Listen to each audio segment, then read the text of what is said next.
This is a Pandair heater, and I'll put a link to it in the description below. It comes with air vent pipes, mounting hardware, a blower switch, T's to get into the heating system, and hose clamps. Let's look inside. It's got a nice size 12-volt motor, twin blowers, and a big heating coil. Here it is running, and it's pretty quiet. These mounting brackets aren't going to work for our install, so instead we'll use this hanger strap. The heater is going to be installed under here. Behind these screws are two metal rails right here that we're going to attach to. I bent the hanger and a hook to go over that bar, and I'll attach it with these. Here's the heater in place, bolted onto the straps. Let's look at wiring. Power supply black goes to the controller black. Power supply red goes to the controller red and to the motor. Blue from the controller goes to the black of the motor. And this works like a volume switch. Off, slow, faster, faster, full. There's the stock knob, which is just fine, but I'm replacing it with something I like a little better. So we'll drill a hole here in the dash. Our controller's gonna fit in here, but obviously from the other side. These seem like a great place to install my switch, but the square part here hits right here and it won't come through, so I'm gonna have to push it farther back, but I would advise mounting it on somewhere flat. To rescue my install, I made this bracket out of hanger strap, extended the control knob. I'll bolt it onto this bar that's about 10 inches behind the dashboard. Brought it through and I'll put on the knob. This razor has a lot of new gadgets added, so I can't show you the original wiring. But the red and black wires on the controller need to be tapped into the red and black wires on the back of this socket. So we're mounted and electrically installed. Let's see how we're doing.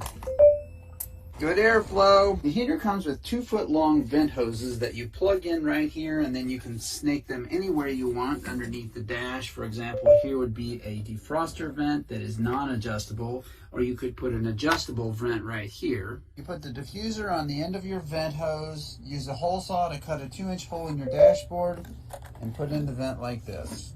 I'm just going to leave mine wide open, blowing underneath the dash. The heater uses 5/8 hoses and comes with these 5/8 T's, but the razor uses 1-inch hoses, so I had to get these 1-inch Y's with 5/8 taps. I'll put a link in the description below.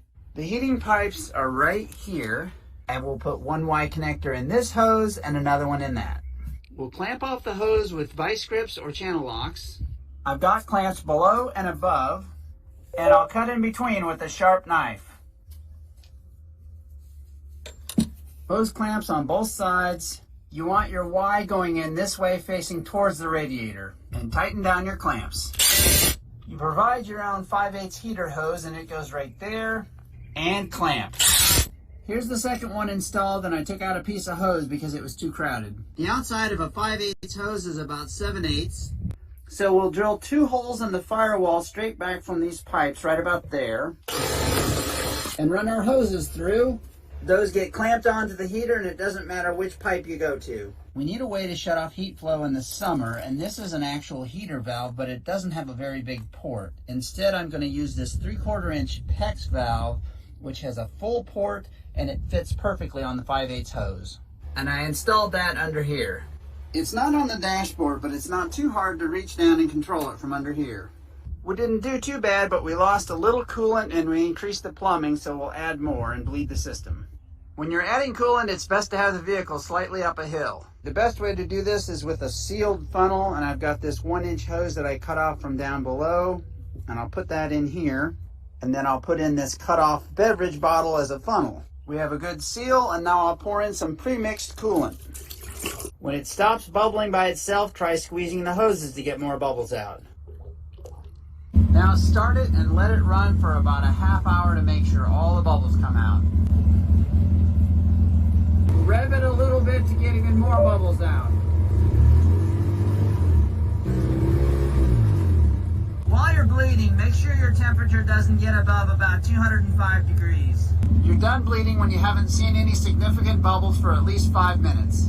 Another sign you're done is your heater is putting out well over 100-degree air. Be careful because that liquid is hot, but you want to cork on a stick like a screwdriver and put it all the way down in there and plug the bottom of the bottle, and then lift it out and put it in a bucket and put your cap back on. Okay, let's give this a test. My thermometer says it's around 52 degrees outside. I built my own full doors in my last video, and I'll put a link in the description below. And after running the heater for for about 10 minutes. It's 100 degrees in here. Thanks for watching.